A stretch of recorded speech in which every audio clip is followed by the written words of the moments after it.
Wednesday's third video for you is first news stories about another Oromo Federalist Congress leader who has been released. We know that Jawar and Bahir Dar were released at the start of this year, and some other OFC leaders too. And after that, we have been hearing that OFC leaders like Jawar, etc., they have struck a deal with the Ethiopian government.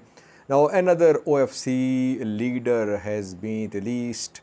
A second news story is about National Security Council of Ethiopia's meeting today. PM Abiy chaired the meeting with participation of regional presidents, intelligence agency chief, deputy chief of Ethiopian army. What was discussed? The statement issued after this meeting claims that Shene has been destroyed. Third story is from the Amhara region, where firstly a Fano fighter has been killed in Gajam fighting security forces, and secondly in Bahir Dar, a headquarter of Fano has been taken over by security forces. And lastly, we have a clip for you from Adigrat Tigray, Adigrat hospital. What is happening there? While there is no fuel, no medicine in Mekelle, Tigray's capital, and patients are being returned. What is happening in Adigrat? We have a video clip for you. Firstly, viewers, Oromo Federalist Congress, OFC, political party, opposition party, is based in the Oromia region of Ethiopia. Professor Muria Gudina is the head of this party, chairman of the party, and Jawar and Bahir Dar are newly elected vice chairman of the party. The party leaders were in prison after Hachalo's murder. They were put in prison, Jawar, Bahir Dar, then and others too. And at the start of this year, in January, Jawar was released, Bahir Dar was released, Hamza Burana was released, Dejine, Tafa was, and several others. They were released from prison. And some OLF leaders have also been released, like Bati Urgasa, like Colonel Gamchoyana. But most of OLF leaders, workers are still in prison. Govt Ipsa, I think, is under house arrest. Still, he's under house arrest. Now, another OFC leader has been released from prison. His release has been confirmed. Who is he? His name is Anwar Sani. You can see his picture on your screen. Anwar Sani is this person's name. His release has been confirmed by Jawar as well. Jawar a few minutes ago shared a post on his social media account confirming the release of Anwar Sani. Jawar is continuing his diaspora engagements and on the 10th of June he'll be in Stockholm, Sweden. On the 11th of June, he'll be in Oslo, Norway. Then on the 12th of June, he'll be in Manchester.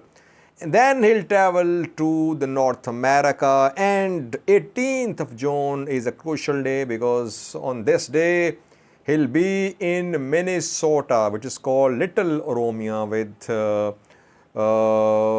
there is large number of Oromo population in Minnesota. After Minnesota, he'll visit Iowa, then Dallas and Atlanta. Let's see, 18th of June is a crucial day when in Minnesota he'll have a meeting with diaspora.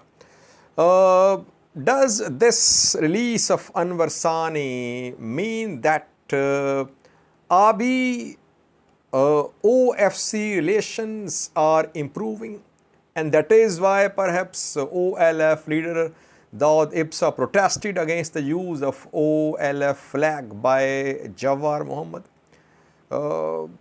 It seems that OFC and government relations are improving. That is why perhaps other groups, OLA, OLF, are not comfortable and they have apprehensions that PP and OFC might have struck some underhand deal.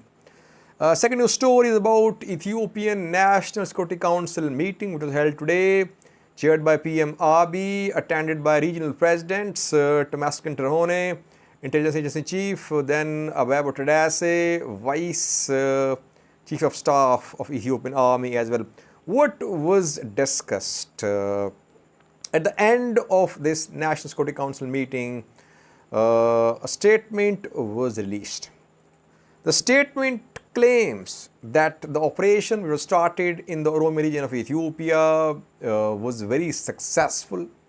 Thousands of Shene fighters have been captured, killed, or they have surrendered. We have not seen thousands, by the way, so far, killed, captured, or surrendered. I think I have covered each and every development since the start of this operation against OLA more than a month ago. Yes, a few dozen might have surrendered, and we don't know about thousands killed, which the government is claiming. Secondly, National Security Council of Ethiopia talked about Amhara region, that security operation ongoing there against those groups which are involved in criminal activities, which are creating law and order situation, and operation is ongoing successfully. Illegal weapons are being captured by security forces. Then there is mention of BG, SNNPR, Gambela, and Somali region, Oromo as well, that their Al-Shabaab is being targeted and action is being taken against Al-Shabaab. And the statement says that Al-Shabaab tried to form alliance with Shene and Junta. TPLF, that the three groups tried to form alliance, but security forces are successfully dismantling this alliance.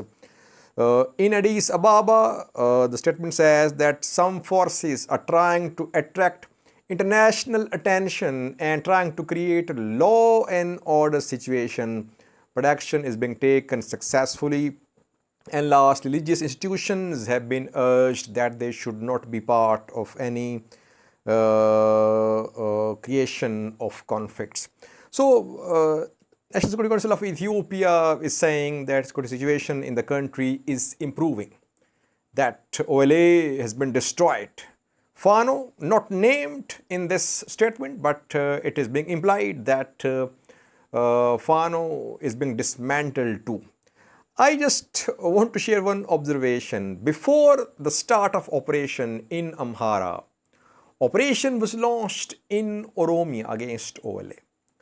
Was the operation against OLA launched to make way for operation against Fano in Amhara? Had there been no operation in Oromo against OLA, it would have been difficult to start an operation against Fano in Amhara. That is why perhaps operation in Oromo was launched first. But we see that thousands have been arrested in Amhara, not in Oromo. Though operation against OLA is ongoing, but thousands have not been arrested in Oromo. Most of the arrests, thousands of arrests, are being seen in Amhara region. Fano is being dismantled.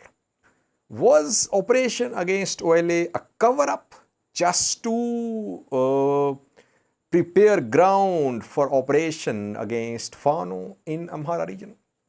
Thirdly, viewers, from Amhara region, Baldira's party says that a Fano fighter has been killed fighting security forces.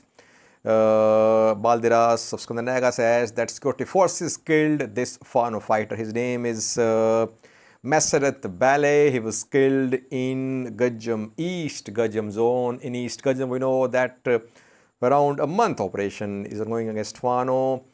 Fano commanders' houses were surrounded as well. Zamina Kasi, Masha's house, but they could not be arrested. And in Bahir Dar, a warehouse of Fano was taken over by security forces today.